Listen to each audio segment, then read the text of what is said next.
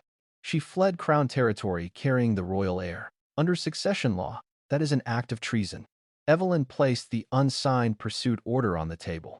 Then explain why this order was issued under the royal seal without the king's signature. Heads turned toward Adrian. His jaw tightened. I did not authorize it. Malcolm's expression barely shifted. Evelyn continued. I invoke trial of blood and oath. The hall erupted. One elder stood. That ritual has not been used in generations. Then you have had generations to forget what it was for. Evelyn's voice never rose. Samuel opened the covenant. Moonborn blood may compel oath memory when joined to a recognized royal seal. Malcolm went pale. For the first time, Evelyn saw fear. Adrian saw it too. Marcus Reed stepped forward, carrying a small wooden box. Inside lay the Luna ring. Evelyn's chest tightened. She remembered Adrian placing it on her finger beneath moonlight, remembered believing it meant she had been chosen. Now, it was evidence. Nothing more. Marcus placed the ring beside the royal seal. Samuel looked at Evelyn. You must give blood freely. She drew the silver scalpel across her palm. Nathan tensed but said nothing. One drop struck the moonstone. White light flashed across the table. The ring vibrated. Then, the hall filled with voices. Not ghosts. Memory. Recorded oath. Malcolm's voice came first. The Crown Ward Clause must guarantee transfer of maternal custody. Another voice followed. A younger Adrian. Temporary authority only, until I can review the succession risk. Evelyn closed her eyes for half a second. There it was. His guilt. Real? Public. Then Malcolm again. She does not need to understand the bloodline before the bond is secured. Adrian's voice answered.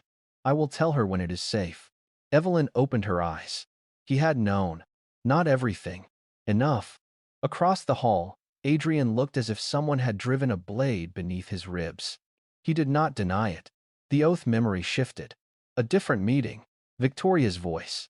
If Evelyn resists after conception? Malcolm answered. Then maternal instability becomes grounds for transfer. Gasps broke through the hall. Victoria stepped forward. This proves nothing. Sarah Whitmore entered from the side doors. It proves enough. She carried 2 medical folders. Victoria's face changed. Sarah placed them on the table. This is Evelyn's original file. This is the altered council copy. Marcus added the restored access logs. Victoria Hale accessed and modified the records before pregnancy confirmation. Victoria looked toward Adrian. You know why I did it. Adrian's expression was cold. No, I know why you told yourself you did it.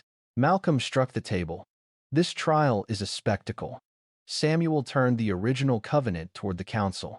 No, this is the law. Evelyn stepped forward. Her cut palm still bled. The official translation says my child exists to preserve the crown. She placed Margaret's letter beside the covenant. The original says something else.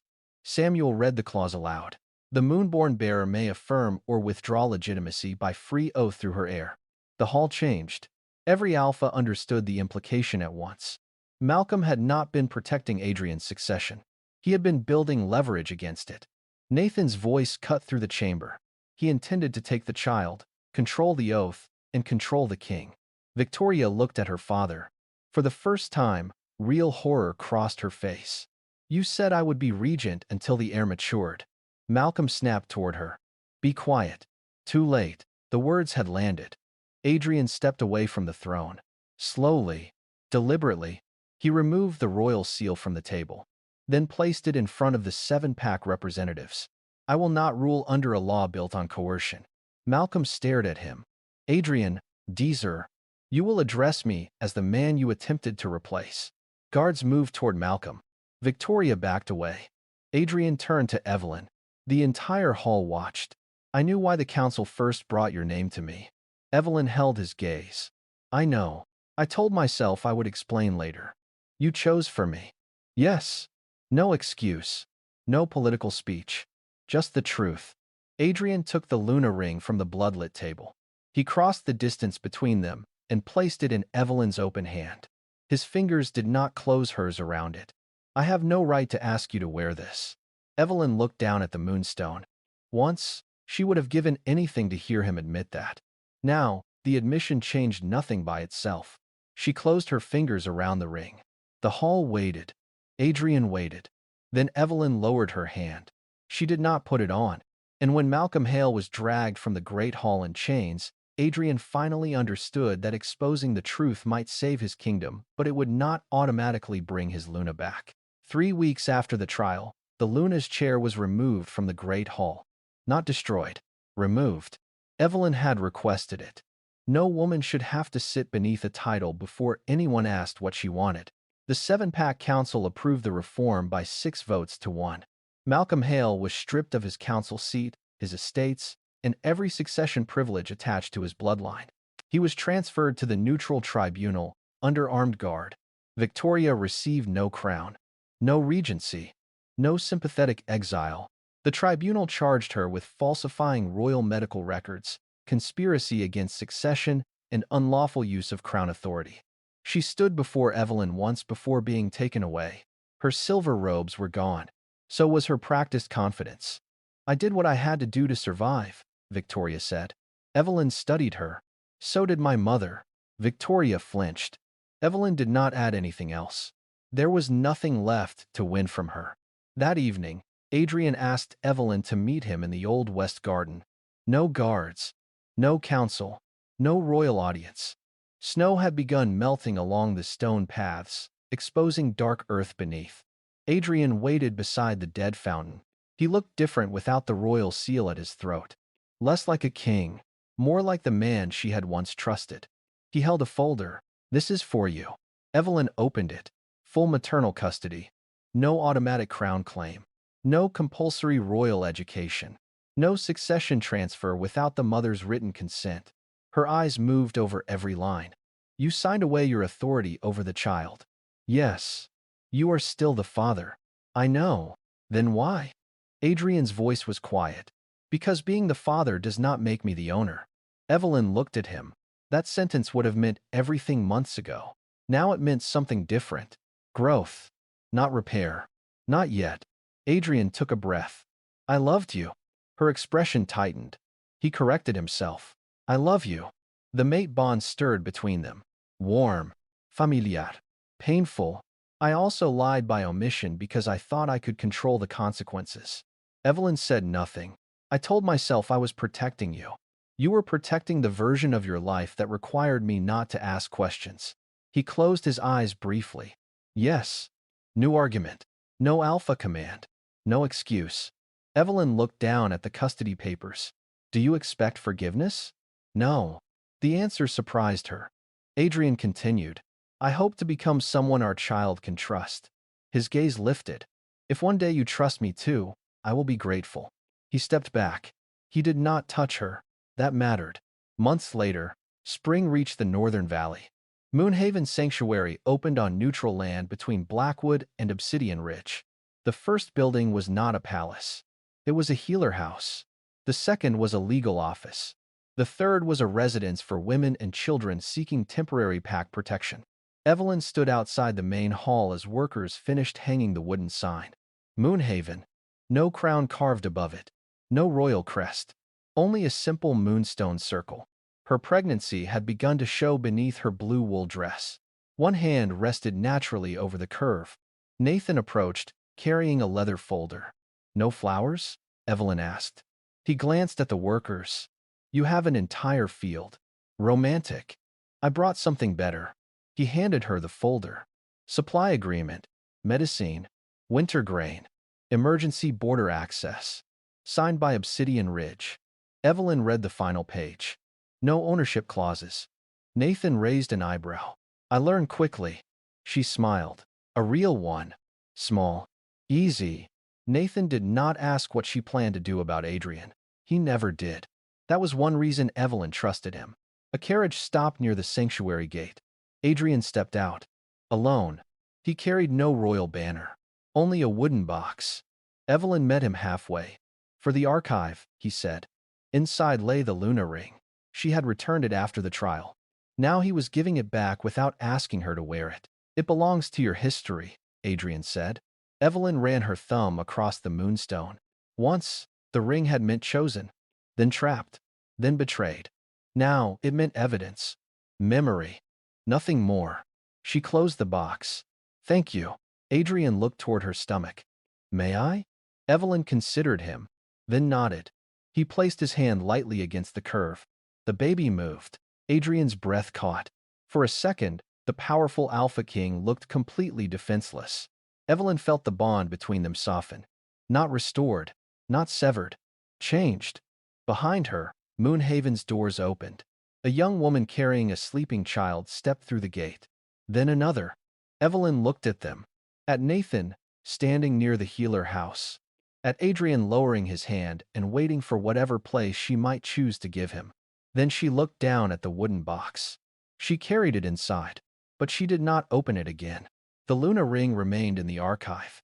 The front doors of Moonhaven remained open, and Evelyn finally understood the difference between being chosen and choosing. For the first time, the future belonged to her before it belonged to anyone else. So, Evelyn's story has finally reached its last page. And if you're still here with me, I want to ask you something. What would you have chosen if you were standing in her place? Evelyn was betrayed by the person she trusted most. Her love was questioned, her choices were taken from her, and even her unborn child became part of someone else's plan. She had every reason to scream, beg for answers, or make everyone hurt the way she did. But she chose something harder. She walked away with her dignity. That doesn't mean she stopped hurting. Strength isn't pretending. Betrayal doesn't matter. It's understanding that we cannot control who lies to us, misunderstands us, or fails to value us. We can control what we do after they reveal who they are. Evelyn didn't need Adrian to suffer forever. She needed the freedom to decide whether he deserved a place in her tomorrow. And maybe that is the quiet victory worth remembering. Forgiveness can be offered, but access to your life is still your choice. If Evelyn's journey meant something to you, leave one word in the comments. Dignity. And if you enjoyed this story, please consider liking, sharing, and subscribing to Wolf Secret. Thank you for staying with us all the way to the final page.